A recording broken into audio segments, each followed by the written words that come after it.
İntikam için ferman almaya geldim. İnsanlığa kan kusturan o zalimlere rahat sandıkları yeri dar edeceğiz. Nefeslerini keseceğiz. Bu devleti nasıl böyle aciz içine düşürdüklerinin hesabını soralım. Melikşah intikam peşine düşecektir. Tek işi Melikşah'a karşı kışkırtmalıyız. Yeni hamlemizi yapacağız. Oğlum canına bir fenalık gelir ise alemi cihanı başına yıkarım.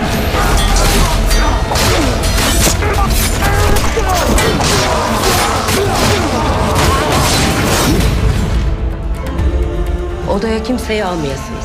Ben ne yaptım da Melik'imizin yanına dahi giremem. Gidip beraber bakalım. Kim vardır içeride? Zübeyde Asım vardı sultan.